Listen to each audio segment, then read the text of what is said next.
As some of y'all know and have heard me talk about, I attended this small little school, St. John's, in Annapolis, Maryland.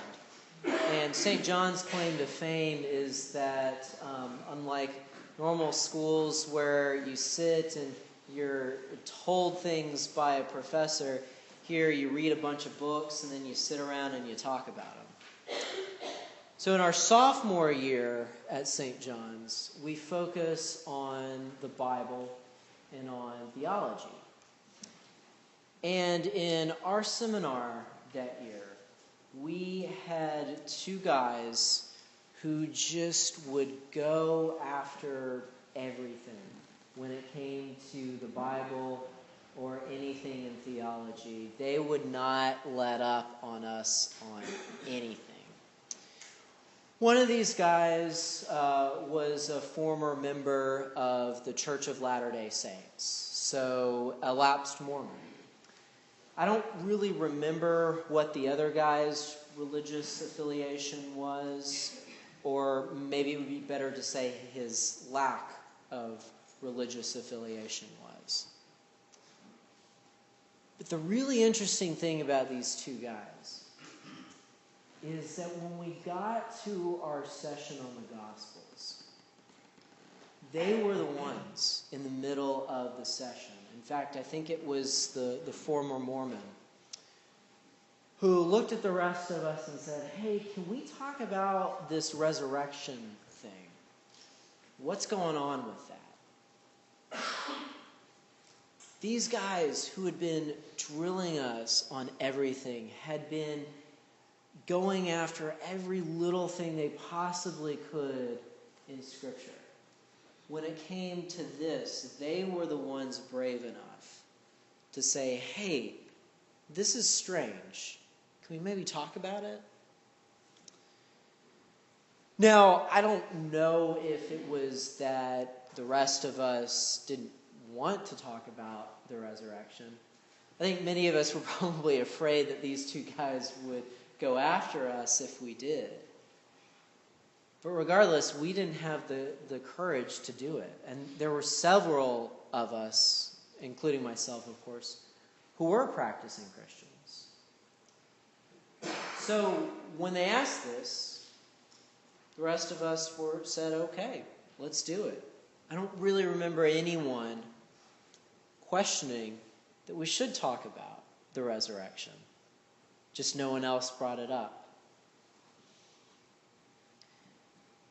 Now, I can't speak to where either of these gentlemen are in their faith now, because I don't know. I can't say what we talked about with the resurrection because I don't remember.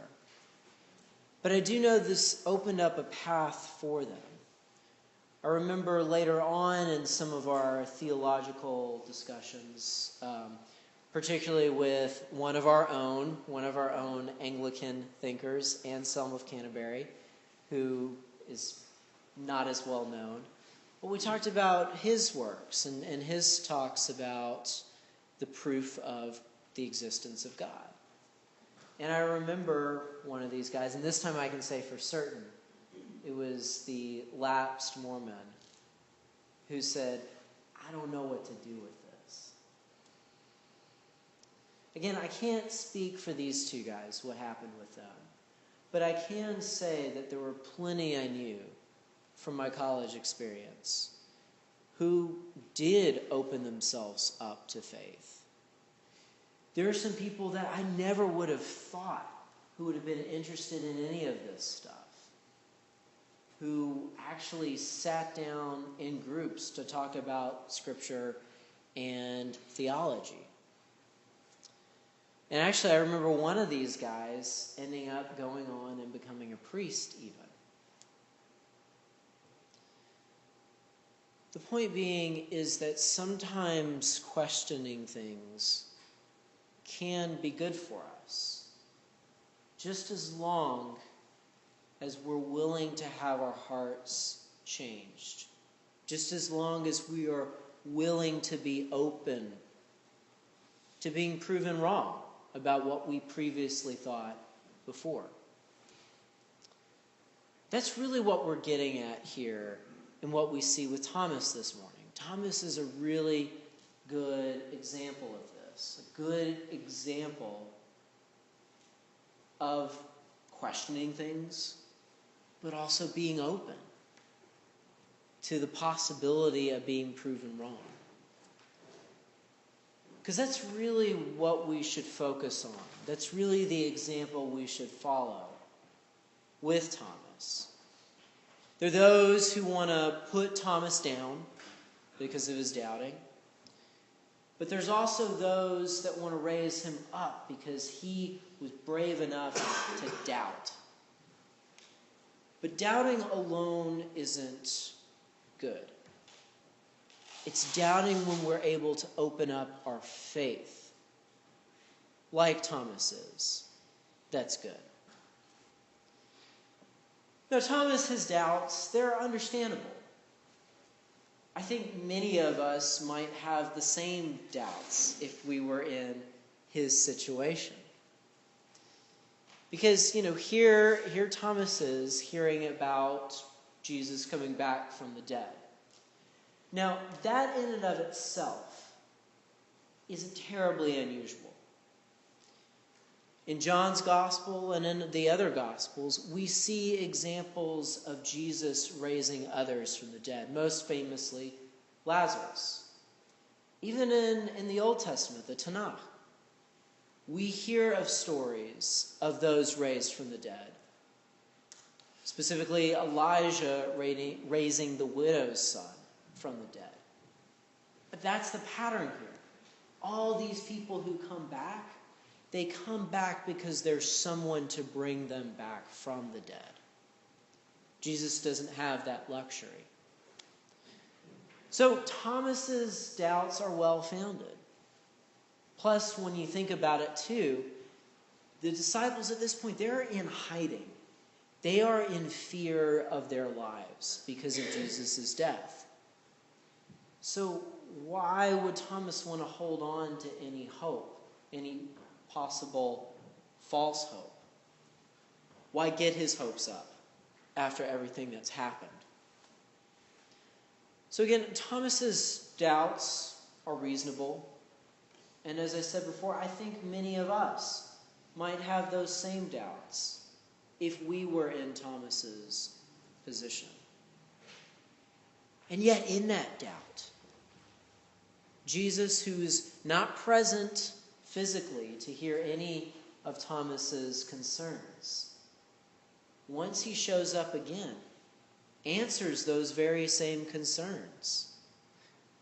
Thomas says, if I can feel the wounds in his hands and his side, I'll believe. Well, the first thing Jesus says is, here, touch my hands and my side. Now, we don't hear if Thomas does that. And I like to think that maybe just seeing Jesus there was enough for Thomas. But we do hear what he says in response. My Lord and my God. The my Lord part of that isn't that big of a deal. We've heard other people call Jesus my Lord before. The big thing that we hear here is Thomas saying, my God. We have not heard anyone before now say that.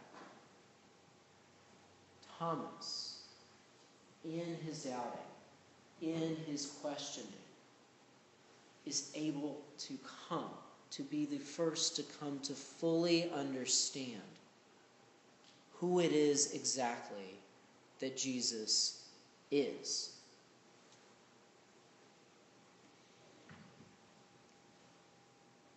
Now, Jesus then says to the disciples, to Thomas specifically, that blessed are those who have seen and yet come to believe.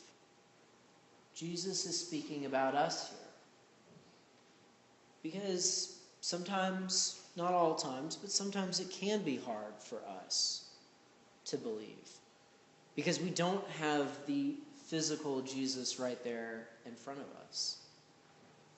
Sometimes we can have doubts because we can't physically see him there.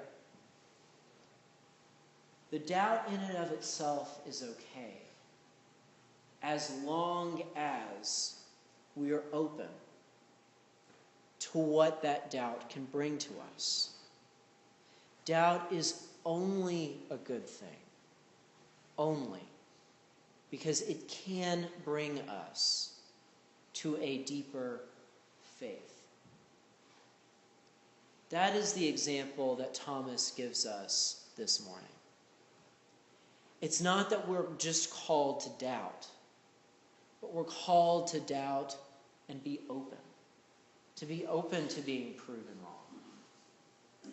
To being open to being shown something that we wouldn't have thought true before. We are called to question.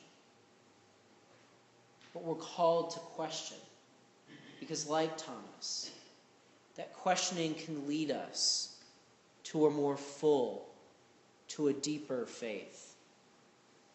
We are called to question only because it can lead us, like Thomas, to recognizing who Jesus is, to being able to say to Jesus, my Lord and my God.